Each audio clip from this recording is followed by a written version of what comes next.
Welcome to an Uglee Extra film review with me, Jamie of the Uglee Truth, and her spawn, Tyler of the Ugly House. Tyler, everybody. Hello. Say hello to the listeners.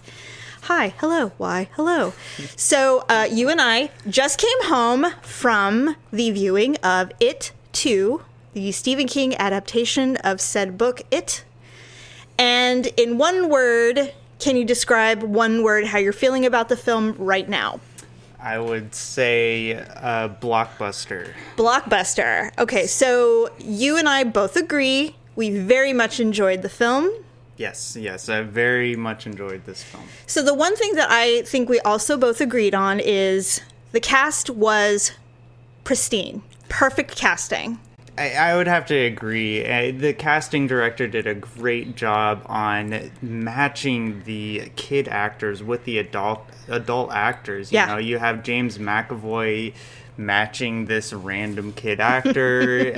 Ed, the person who played Eddie that was very similar. It was creepy, crazy cool. It was really great. Got to get a lot of credit for that casting director. I agree. So, and now both of us agree that should they hand out Oscars for casting, they would definitely win. Yeah. It was so good. Yeah, I would say that casting director deserves some recognition for that pairing of the child actors. So I think for me, it was very, and you and I talked about this a little bit before we started recording.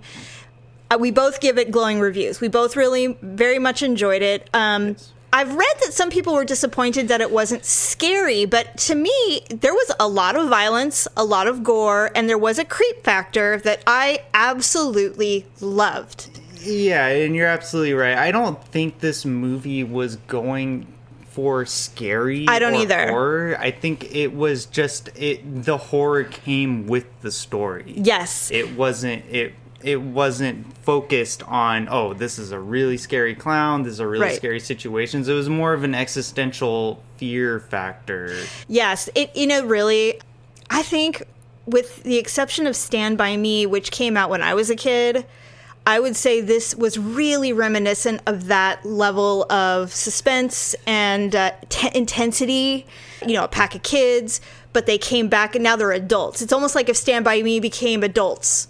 But they have to reflect on their childhood to get through this process. Yeah, I would agree too. It really captured that nostalgic feeling that, I would say a lot of people have in their childhood. A lot of people have that one moment of having like a tight group of friends for one summer. Yeah. And, they're not obviously fighting an existential threat in their summer, but it's that same feeling of we're all in this together, like we're young, the world is ahead of us. It captured that emotion very well. And I think it was only because of the casting directors choosing the correct actors, the dialogue was in the right places at the right time. It was just a well-crafted movie. Yes. I have to say, way more humor than I expected, and I freaking loved it. I love the addition of the humor. Yeah, Bill Hader, whoever wrote for Bill Hader's character was really great, and even Richie though, his best friend. Yeah, exactly. They were both hilarious. Constantly saying, it's like, oh, you're married? Yeah, didn't you hear?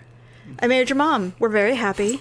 Yeah. And he's all, fuck you! I mean, just... It was so... perfect. Yeah, it was really good. And it was really realistic when, the scare scenes would happen. And as they were adults, they reacted very much like how anyone else would react. Today. Yeah. What the fuck is going on? Yeah. And why? And I really appreciated that, though, because it's like, what are you going to do when you're an adult and you see supernatural shit happening towards you? You're like, what the hell do I do here? Like, what is this shit in the... Who fucked with the fortune cookies? Yeah. Stuff like that. Yeah. Really, really freaking good. And, of course, for me, Jessica Chastain, I thought was a brilliant, brilliant casting choice. She's so badass, and I love how she only chooses films where she's not only a victim. Yeah. I love that about her. And it really helped with the film. Me knowing how she chooses her roles going in, knowing that she wasn't going to be saved by anybody, that she was going to be holding her own, and she absolutely did. And she was absolutely key to getting out of this problem that was going on in Derry, Maine, which was, also really cool. And I told you when we were on our way home, the thing that I love about Stephen King films, and this adaptation specifically, is I love how they're not afraid to kill children. Not that I want to see it, but that it happens in the book. But, in this day and age, it's really taboo to show some kid get eaten by a clown. But they do, and it's great. And I really loved that they don't shy away from it. It's okay. You don't have to admit that you don't want to see children being killed, because I think at some point we've all wanted to see a child be killed. Be eaten by a clown. But yes. I agree, though. They weren't afraid to cross that line. Nope. Much how in the first movie they were really restrained on the actual child murders. Like, you would hear about it, you would see the missing posters of children. Right. I mean, in the director's cut of the first movie, you could see Georgie being, actually mutilated in the sewer. Yeah. Oh, shit, I haven't seen the director's cut. Okay. Yeah, but besides that, if we're just talking about theatrical releases, yes, they of were course. really restrained in the first one. Yes. This one, they did not hold back. They were like, this is it. Like, it's come back with full force, and they want you to be scared of it. Yes. And I think it was a really, like, the scenes were very creepy. Yes. But creepy. it wasn't creepy like unsettling. It was just like it was entertaining. You know what I loved about it is it's one of the reasons why I love horror films is that I enjoy that level of scared where I know I'm watching a movie. I know that someone's head's not going to turn into a monster and attack me in my room one day. Like, that's legit theatrics.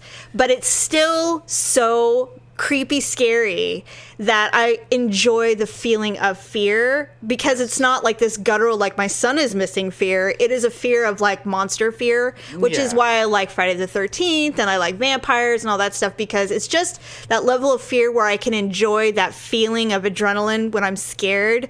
And that's, for me, that's a lot of it. Like, I was laughing through half the scary shit because I love that feeling of fear, But the other thing that I really liked about it, and you touched on it a little bit, I said it's a lot like Stand By Me, because when I was a kid and this movie came out, I was basically those kids' ages. Mm-hmm. But you said something that was really true, and it's kind of reminiscent of how Stephen King views adventures with kids, is it always happens at some point in the summer. The beginning, the It one happened at the end of school. This one's happening at the end of summer, which now, and I cannot agree with you more on this, this is going to be like Christmas Story.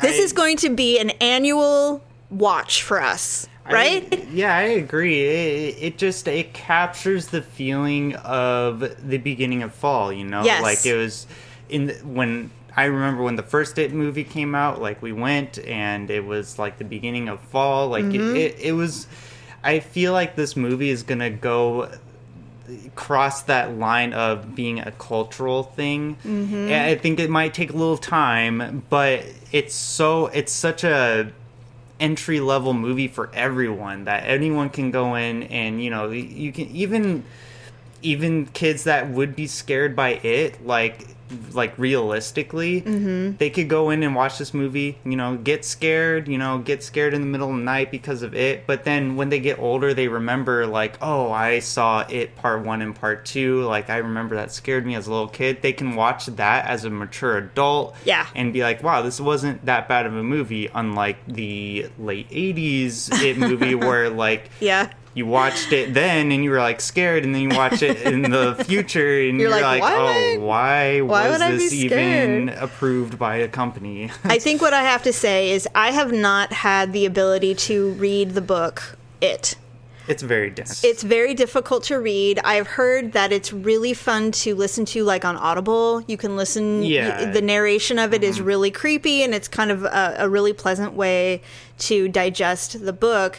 But I would have to say this is probably the most successful Stephen King adaptation film I have seen since Salem's Lot or The Green Mile. I mean, it's going to be ranked one of the best Stephen King adaptations ever. I don't think it's because of the story. I think it's just because of how the movie was made. You know, you look at, I mean, for example, Pet Sematary, you know. I love that movie. I mean, you could argue that it wasn't that great of a movie in the beginning, but it was memorable. It's creepy as fuck. Like it's a monster baby. It's memorable though. That's the thing. Like it is, and that's what I'm taking away from it. Part 2, and is that it's not a movie where you'll just watch and forget. Like like a bunch of movies today are like that. Oh, they're disposable. Yeah, for sure. That's a great way to describe it. It's like junk food. And I think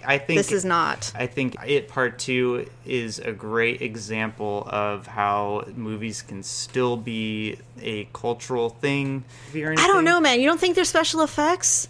Yeah, well, they were pretty damn good. I thought I'm not gonna lie. Yeah, you know, it was good for what it was. Yeah. I don't know if it's Academy Award worthy, but hey, listen, Guillermo del Toro's film, Whatever in the Water, won a freaking Academy Award. Shape of Water won a fucking Oscar. I think that the CGI of this film is very, very good when you consider that film won an Oscar. Yeah, that's true. And that's true.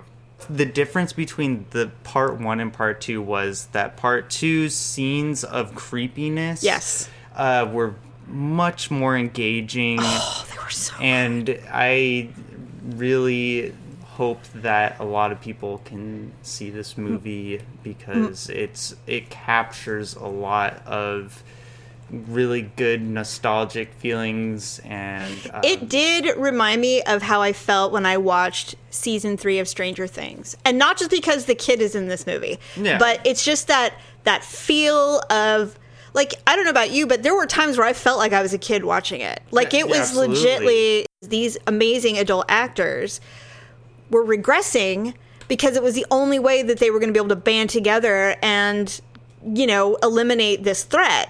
Whether they were successful or not, we won't tell you. But there were some amazing scenes about stuff that you pointed out really eloquently when we were in the car talking about it, that the flashbacks that we were seeing, which were, by the way, they did amazingly. It was not cheesy at all. Very seamless. Very seamless. That's the word I was looking for.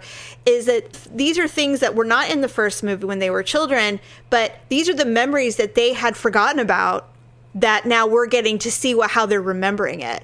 And they went through some serious, really heavy shit when they were in middle school. All of them did. Oh, yeah. You know, all of them did. And I think... And it shaped them as adults. And that's the perfect example of how they did this movie right, was they touched on the existentialness of this entity is ultimately fucking with their perception of reality. Yes. Throughout their adulthood. Like,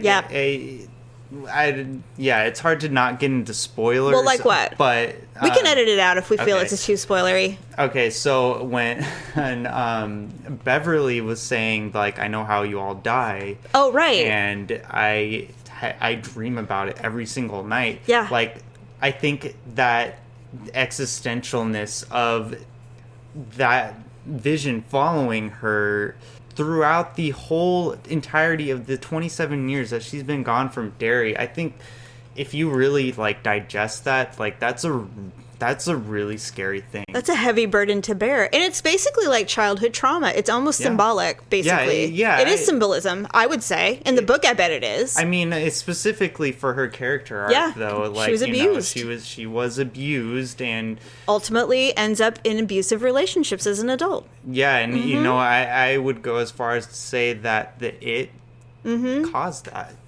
That is really deep. Yeah, I mean, it is deep. But that's the great thing about Stephen King books is, like, you can take it both ways. You can it can be superficial or it can be as deep as you want. That's why he's such a brilliant writer. Yeah. That's why I love him so much. And it was a little meta, though. Meta? It was a little meta because of the writer, Jim McAvoy's character.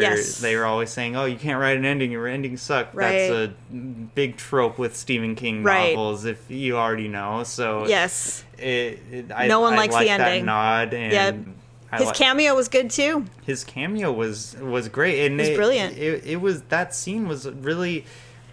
I have to say, all the scenes in this movie did not feel like they didn't have to be in there. They were all necessary. There was not one wasted shot. No. Nothing. Everything meant something. And that's kind of why towards the end of the film, and the only reason I knew it was the end is because we went to a theater where we got to order at our seats. Yeah. And so when he came and brought the check, I went, oh, we must be a half hour out from the end. Yeah. That's how I knew. Yeah. So I'm watching it. And unfortunately, I have heard rumblings that they want to do an It 3. And I'm like, why? Why would you want to do that? Because the thing, like you said, it's an existential threat. It doesn't necessarily mean it's a clown or whatever. And I can't spoil it because I can't tell you if it ended or not. But I'm like, God, it's like, just when they get out, you think. But that's the thing about towards the end of the film, I was so uneasy the whole time. Yeah. I never felt like there was a resolution, and maybe that was on purpose. But I kept waiting for something to come out and snatch someone immediately. I really did. I think that's what they wanted to touch on too. Yeah. Is that the trauma is still there. Yeah. And when they left, this isn't even really a spoiler, but when everyone left Derry, they all forget like what happens and stuff like that. I think them remembering everything is how they start the journey of healing. I was going to say, it's like mental healing. Yeah. Mental wellness. It'll be really interesting. Exactly. And that's the great thing about Stephen King novels is like you can take it as deep as you want, or you can be as superficial as you want. And this movie does both. Like you can not think about it, you can just be with your friends, have it on in the background. It's like, it was so scary. Yeah. It's an event, and actually one shot that really, I was going to ask you which one struck you the most? What shot? The one shot that really struck me for this whole theme of nostalgia and it being an event and stuff like that was the Nightmare on Elm Street 5 on the Capitol Theater sign, because you think about it, you're like, this is a time where you weren't streaming movies, right? Like, video stores were just becoming a thing. Mm-hmm. But going to the movie theater wasn't an event. Yep.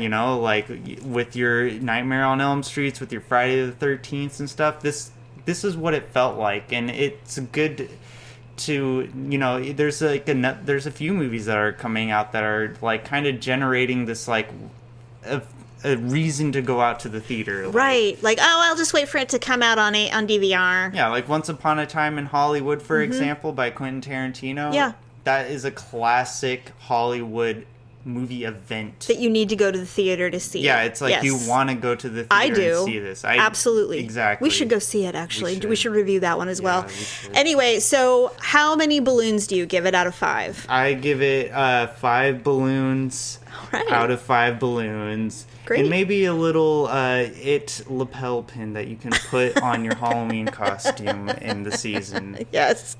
I agree with you. I would say I have no complaints. I didn't even realize it was almost 3 hours long. Didn't feel like it at all. The only reason that I was even pulled out of the movie in any way was my bladder was screaming at me. I would have to agree. Mine too. But when I left and come back, I didn't feel like I missed anything. You didn't. And I would have told you if you'd missed something. Yeah. I was waiting for what I thought was a lull, and when I came back into the theater, I was like, holy shit! But I figured it out, but still, I was like, damn it, I missed something good. So anyway, yes, so I think we both agree, 5 balloons out of 5 and a little lapel to wear for Halloween. Yes. Well, how did you feel? Your first movie review? It was really good. It's hard not to get into spoilers, especially for a movie that I'm so jazzed about. I know. So I encourage everyone to go see it. And if you're into deep thinking about films, this is a good movie. If you're not, if you just want to go with your friends, and just to have an event to hang out with your friends, this is also a good movie to see. It caters to both parties, and it's not badly done either, which makes it the more wild to see. You will not be bored. How young of a kid should go see this? I honestly think the youngest person that should see this is 12 years old. Yeah. Yeah. I think, me personally, I think it's okay to be scared by movies when you're a young kid. I think I that's just me, though, because you showed me Friday the 13th when I was young. Yeah, sorry. It scared me, but it didn't scare me to the point where, I was traumatized by it. But now you're just covered in horror movie tattoos. Yeah, I take responsibility. It's just an event, Yeah. It's an event. I just freaking love scary movies. For me, I have to say I really, really thoroughly enjoyed Bill Hader's role in this. I loved his writing, whatever, I agree with you, whoever wrote for him was amazing. The thing that'll stand out, and I almost want it on my gravestone, is I got gigs in Reno, That was so funny. So funny. And the other thing, and it doesn't really change anything, is he's not gay, but he's struggling with his love and affection for people that aren't female. He has a fluid to his attractiveness. He's fluid. He's sexually fluid. Yes. Which I think was a really great thing to touch it. on. A lot of people are going to be like, "Oh, he was gay." He wasn't gay. But it wasn't that, though. It was just the emotional connection he had with Eddie was it was strong to the point Okay, think about Brokeback Mountain. Yes. Those characters weren't gay. They were just in love with each other. Yeah, because they were in love with the person, not the sex. Yeah. And I think that's exactly what this was for those characters. I think it was a bold move, and it paid off very well. And Bill Hader, he was the best actor in that movie, I think. And he just really, he's really come into his own, though. If you've seen Barry, that's exactly the example I was going to make. I think that after his experience doing Barry, it's building up more. I think he's becoming he's an up and comer. Yep, I would agree with you. And this was a great vehicle for him. And I would be curious to know, because Bill used to be a writer for a bunch of comedy shows. I'd be curious to know how much he wrote himself. The lines in that movie, because they felt very natural. So I had to have to suspect that there was a lot of improv on his part, which he's well, that would make some sense, actually. Yeah. Especially right before they go into the house. Oh God, that was so funny. He's like, "Oh, I love what he's done with the place." Where he was just like, "So what did you say before we went into the house?" And he was just like, "Oh yeah." That's right. He's like, "Let's kill that fucking clown." Yeah. Yeah, all of that was really good. All right, well, that's it for our first movie review. And if everyone likes it, then we will do another one. When you find a movie that you really want to review, we'll do it. Sound good? That sounds great. Okay, everyone. Tyler, my firstborn, my son, the fruit of my loins, my son. The first spawn. The first spawn. All right, bye, everybody. Bye.